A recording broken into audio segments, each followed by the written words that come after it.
The Land of Stories, The Wishing Spell, Chapter 5, From the Mouth of a Frog. Alex was no longer in her bedroom. She was falling into a world of light. She fell farther and farther, faster and faster. She was dizzy and scared. She screamed out for help, but couldn't hear her own voice. Would she ever stop falling? Was she going to die? Was she dead? She wondered if she would ever see her family again. She could hear birds chirping and trees blowing in the wind. The noise seemed to get closer and closer, but she just kept falling and falling, not knowing where she was falling to. Ouch, Alex said, hitting the ground. Her impact was hard enough to hurt, but not hard enough to seriously injure her. Had it not been for the rough landing, she would have thought she was dreaming for sure. Alex quickly got to her feet. She felt her pulse to make sure her heart was still working. She was still alive, from what she could tell. She was so thankful to have finally stopped falling, but where exactly had she fallen to? She was standing on a dirt path in the middle of a thick forest. The trees were tall and dark with bright green moss covering their trunks. The sun's rays shined through a light mist. Birds squawked from high in the trees, and if she listened closely enough, she could hear a tiny stream in the distance. Alex spun around looking in all directions. Her breathing increased as she took in her new surroundings. Was she overreacting or not reacting enough to what had just happened? And what exactly had just happened? She looked up to see if there was an opening she had fallen through, hoping to see some sort of window into her bedroom, but all she saw were tree branches and the sky above her. Where am I? She asked herself.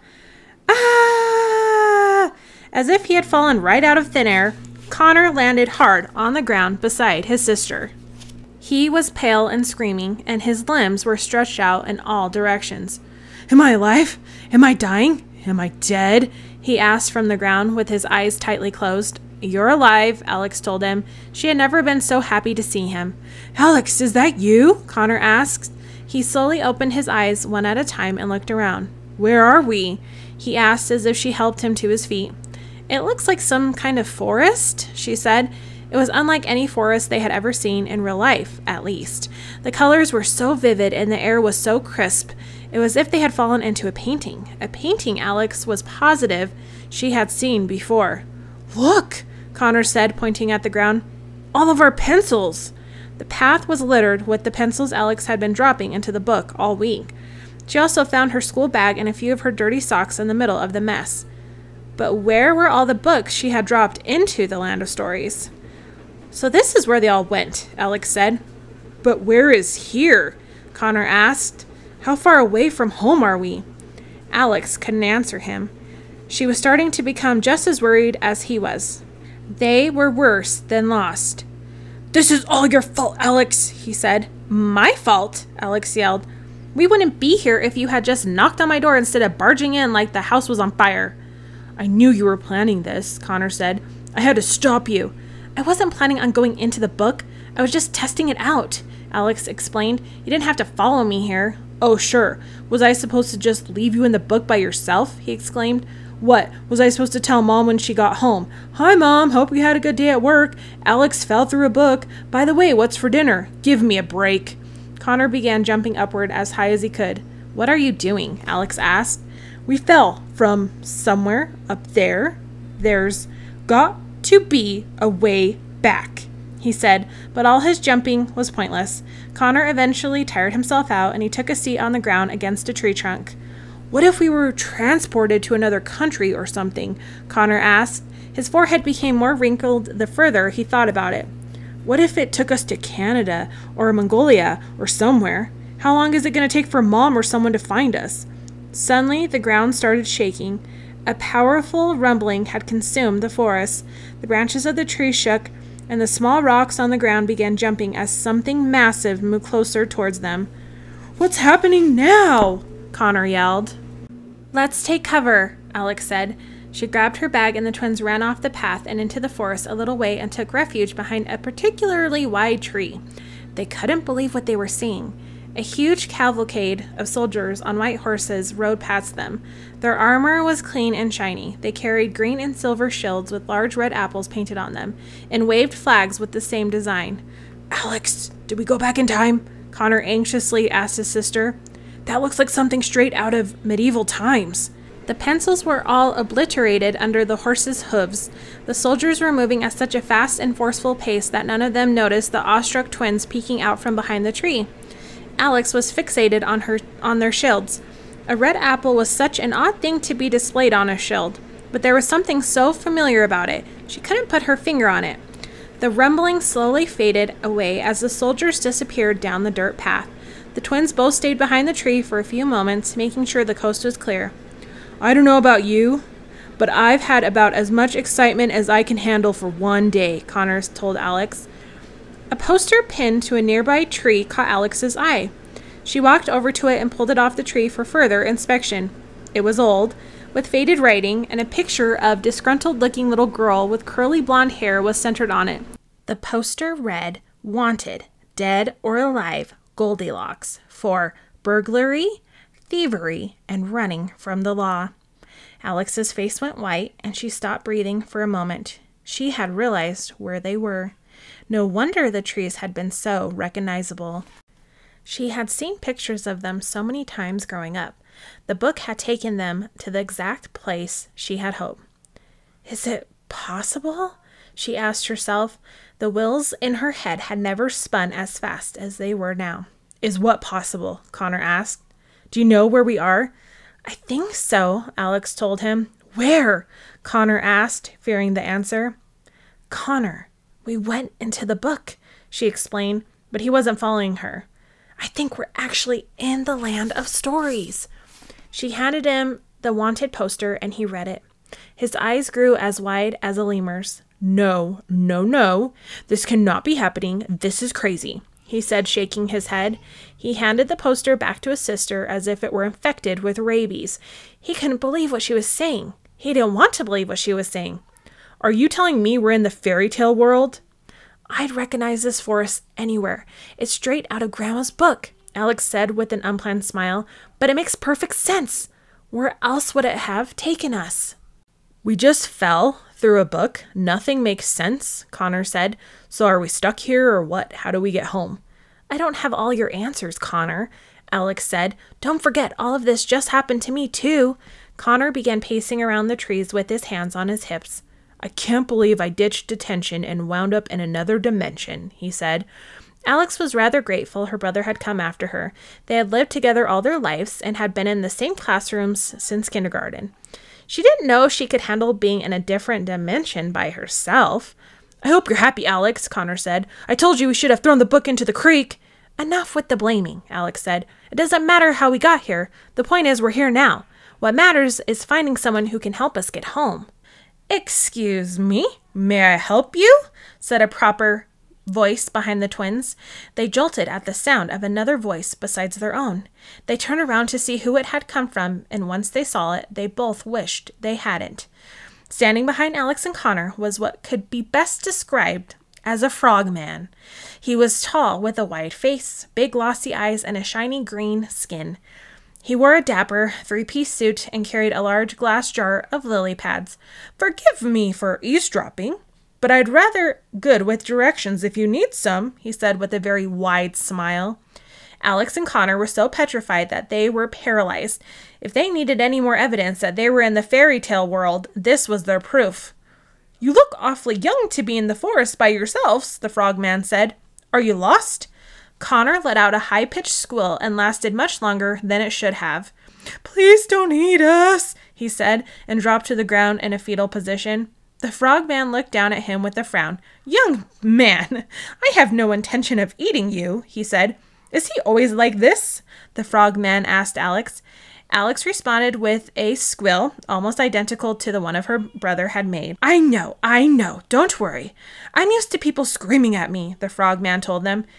"Get it out of your systems. The shock will only last a minute." "We're sorry," Alex finally managed to say. "It's just that where we're from, there aren't many, frog people? Sorry if that isn't the politically correct term for what you are."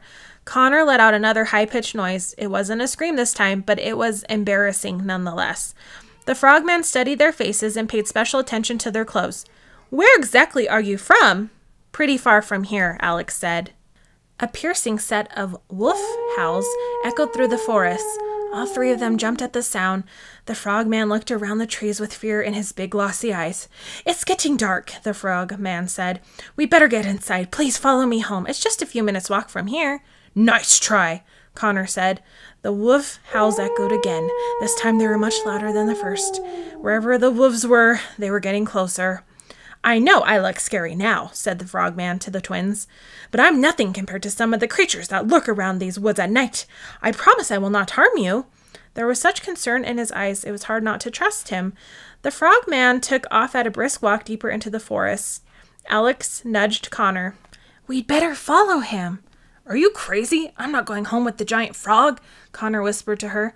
"What do we have to lose?" Alex asked. "Besides our lives?" Connor said. But despite his protest, he was dragged up by his sister and pulled in the direction the frogman was leading them. The twins hurried behind the frogman for a good while. They zigzagged between trees and jumped over boulders and tree roots that stuck up from the ground. The deeper they went into the forest, the thicker the trees became. It got dark very quickly and was almost pitch black by the time they reached the frogman's home. Alex and Connor stayed close together. With every step, they second-guessed if they had made a smart choice, going with the strange creature. "This way," he said. The frogman brushed aside some dead vines growing over a large wooden door that was camouflaged into the side of a small hill. He pulled the door open and led the hesitant twins underground. He looked back into the forest, making sure they hadn't been followed, before shutting the door behind him. It was very dark underground. Alex and Connor were so close together they could have been mistaken for Siamese twins. "Forgive the mess. I wasn't expecting company." The frog man apologized and lit a lamp with a match. Alex and Connor didn't know what to expect of the frogman's home, but what they were seeing definitely wasn't it. They were in a large room with dirt walls and a low dirt ceiling. Roots from a tree growing above them grew down like a chandelier. A cluster of big cushy chairs and sofas, many of the cushions had the stuffing sticking out of them, sat in the center of the room and were angled to face a small fireplace. Nearby, teacups and pots hung from hooks over a tiny kitchenette. To Alex's delight, there were books everywhere. Shelves of books lined the dirt walls. Piles of books were stacked on every available surface and on the ground. It was as if the room were infested with literature. "Connor," Alex whispered close to him, "look around at this place. It's like we're having our own Lucy and Mr. Thomas moment." Connor looked around and saw what she meant. "If he offers us Turkish delight, I don't care what you said, we're getting out of here," he whispered back. "It's a little dirty, but it's cozy," the frogman said. "It's hard to find a landlord who will house a frog, so I did the best I could with what I had." He placed his jar of lily pads on the mantel and immediately started a fire in the fireplace. He filled a tea kettle with water from a pitcher, placed it over the fire, and took a seat in a big white chair closest to it. He crossed his legs and folded his hands neatly in his lap. He was one proper frog. "Please have a seat," the frogman said, gesturing to the sofa in front of him. The twins reluctantly did as he asked. The sofa was rather lumpy, so they had to shift around in their seats to get comfortable. "What are you?" Connor asked the frog. "Connor, don't be rude," said his sister, elbowing him in the side. "It's quite all right," the frogman said, with a complicated smile. "I understand my appearance takes some time to get used to. Even I haven't fully adapted to it yet." "You mean you weren't always a, frog person?" Alex asked as politely as she could. "Heavens, no," the frogman said. "I was cursed years ago by a very aggressive witch." "Why?" Alex asked. She was fascinated by how casually he had said it. "To teach me a lesson, I suppose," the frogman told her. "I used to be a very vain young man. The witch transformed my appearance so I would lose all the things I took for granted." His wide smile softly faded. It had obviously been a very long and painful experience for him, and he still had a sad sense of loss and longing about him. The twins had never seen a frog look so sad. "I can't even imagine what that must have been like," said Alex, beaming with sympathy. "Can we call you Froggy?" Connor asked with a small smirk. "Connor!" Alex reprimanded. "It's quite all right," the frogman nodded, and his smile returned. "I've learned that the more people embrace their disadvantages, the less disadvantaged they become. Please call me Froggy. I'd prefer it. Connor shrugged and smiled. May I get you some lily pad tea? Froggy asked the twins. Both the twins nodded. They didn't want to be rude.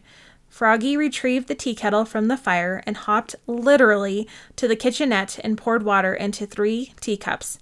He opened the jar on the mantel and dropped a lily pad into each teacup and stirred.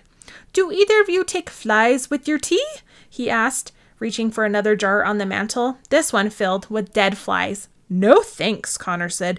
Trying to quit. Suit yourself, Froggy said, and dropped a few flies into his tea. He handed them each a teacup and reseated himself across from them. They stared down at it for a few moments before deciding they at least pretend to drink it. What are your names? Froggy asked the twins.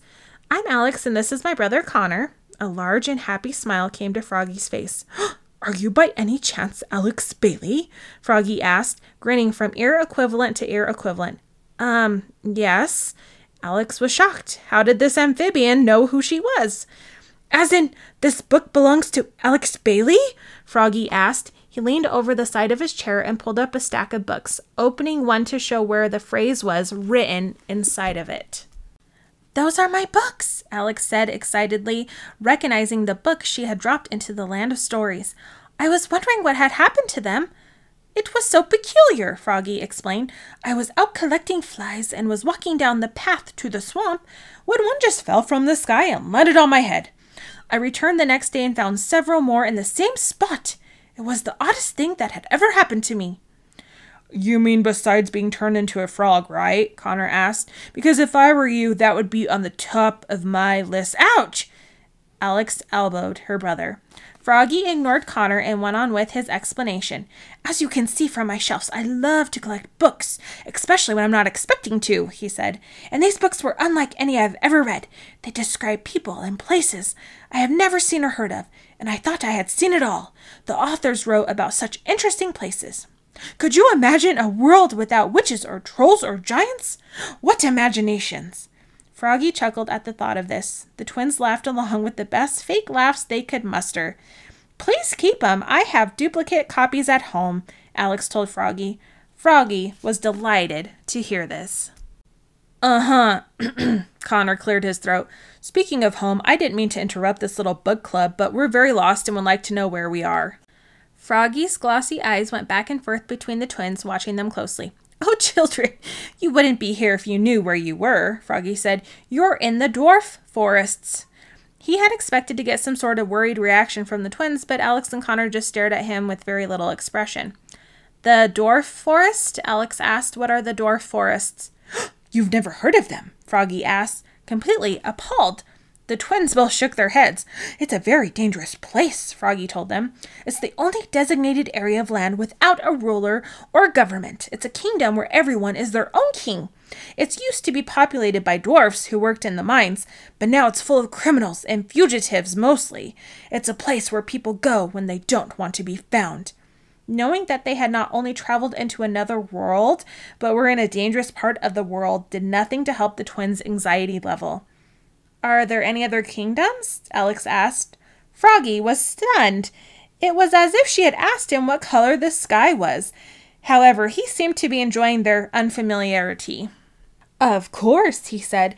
There's the Northern Kingdom, the Sleeping Kingdom, the Charming Kingdom, the Corner Kingdom, the Fairy Kingdom, the Red Riding Hood Kingdom, the Elf Empire, the Dwarf Forest, and the Troll and Goblin Territory. How could you possibly not know this? This was difficult for the twins to wrap their heads around. How big was the fairy tale world? Their puzzled faces inspired Froggy to hop out of his seat and cross to one of the bookshelves and return with a large rolled-up scroll. He handed it to the twins and they unrolled it. It was a large, detailed map of the new world they were in. The fairy tale world was a wide continent bordered by mountain ranges and covered in forests, with castles and palaces and villages scattered all around. The Northern Kingdom was the largest of the kingdoms and took up most of the top of the map. The second largest was the Charming Kingdom, spread across the south. And the third largest was the Sleeping Kingdom, which stretched along the east. The Dwarf Forest covered the majority of the west. The tiny Corner Kingdom was tucked away in the southwest corner of the continent, and in the northwest corner was the Elf Empire. In between the Charming Kingdom and the Sleeping Kingdom was the Fairy Kingdom, and just above that was the Troll and Goblin territory. The Fairy Kingdom looked beautiful, and it was very colorful and seemed to sparkle on the map.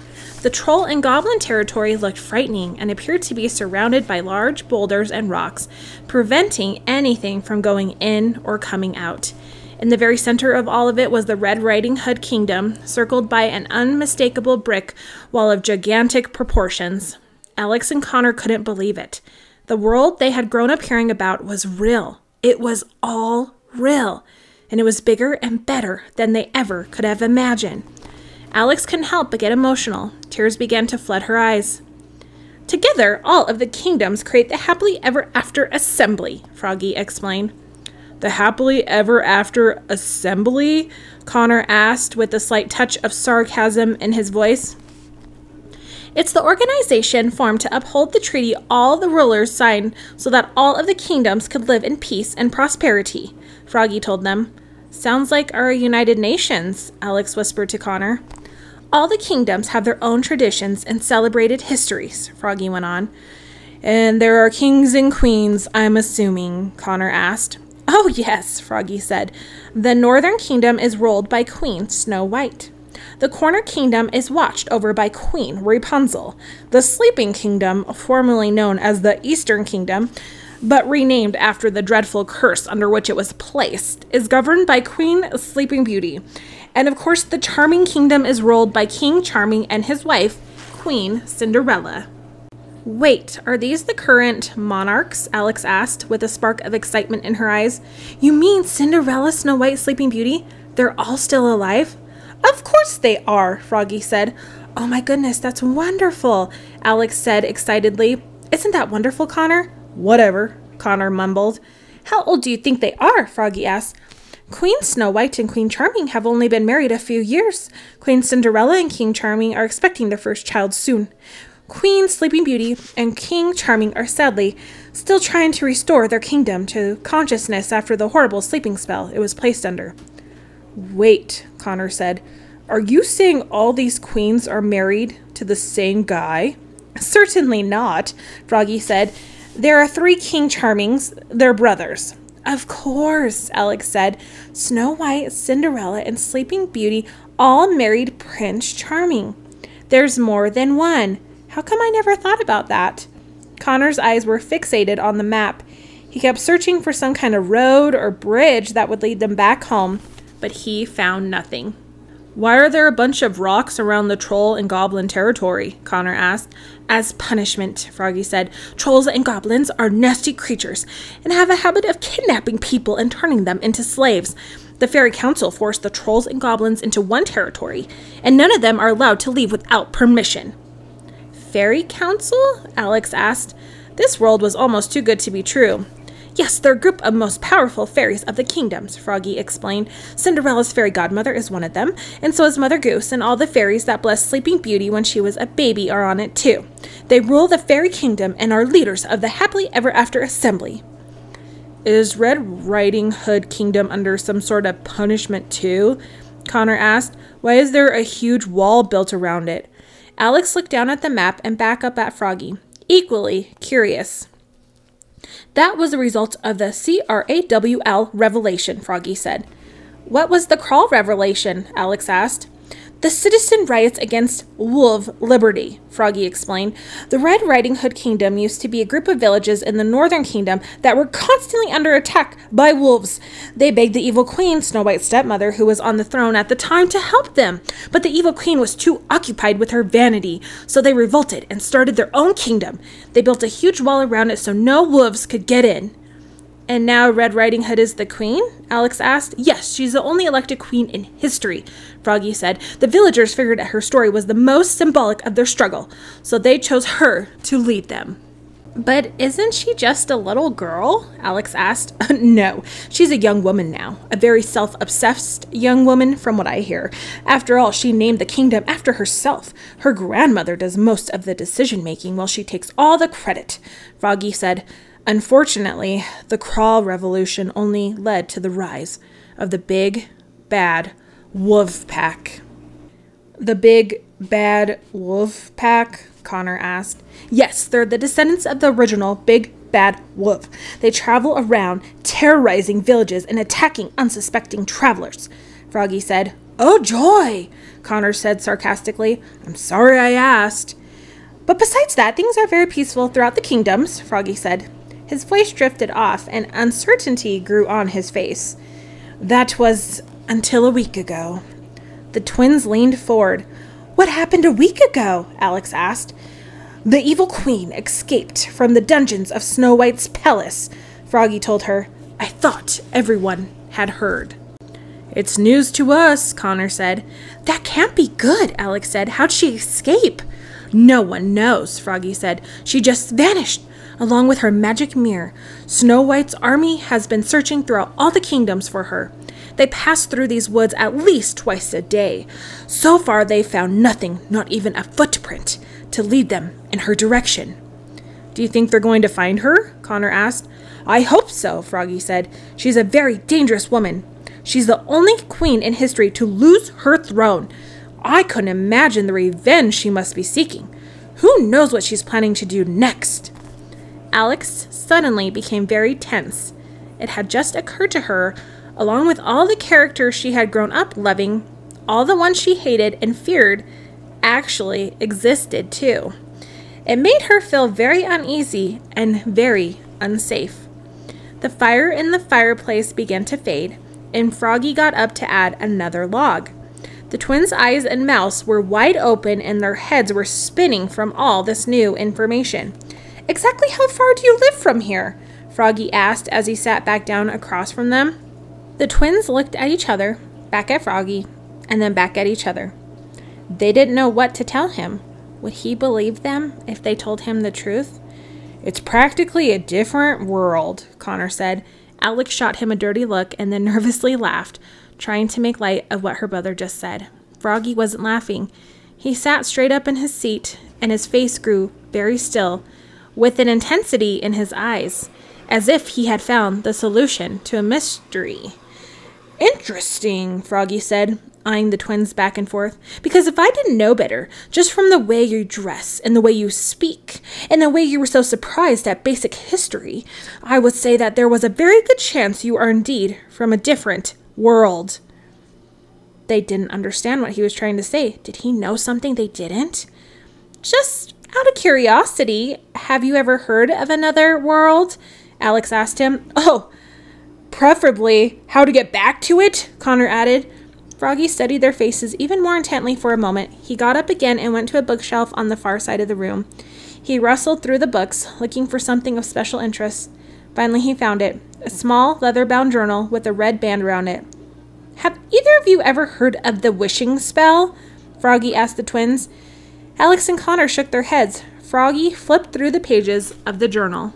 I assumed not, he said. It's a legendary spell comprised of a list of items, and apparently, when you put the items together, you are granted one wish. It doesn't matter how extravagant the wish is, the wishing spell will grant it. Many people believe that it's only a myth, and I did too, until I found this journal. What does the journal have to do with anything? Connor asked. It was written by a man from the Charming Kingdom, Froggy said. He managed to discover what these items were, and he recorded his journey to find them. His one wish was to reunite with the woman he loved, and in the journal he claimed she lived in another world. Alex and Connor sat straight up. They were sitting on the edge of their seats without realizing it. I thought the man writing the journal was crazy. I didn't believe another world could exist until I began finding your books, Alex. And then when I saw you bickering in the forest, I knew you two were different, Froggy said. I knew you had to be from the place that the man had written about. The twins were happy the truth was out. Froggy seemed genuinely excited about the whole thing. Did he make it? Alex asked. Did the man cross over into the other world? He must have, Froggy said. The journal ends when he found the last item. Froggy handed the twins the journal and took a seat in his chair. Wherever you're from, if it's home that you wish to go back to, I think your best chance is by following this journal. The twins went silent for a moment. They stared down at the journal in his hands with immense hope. What items does the spell require? Alex asked. All sorts from all over, Froggy told her. But the journal gives great instructions on where and how to find them. Some of them are very dangerous to get to. Of course they are, Connor said. Typical.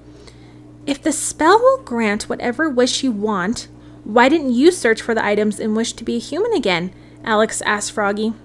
Froggy thought about this for a moment. It was a question he had asked himself many times, and he was ashamed of the answer. I've kept this journal all these years in case I ever decided to, Froggy explained with difficulty. But searching for the items would mean I'd have to face the world looking like this, and frankly, children, that's something I'm not ready to do.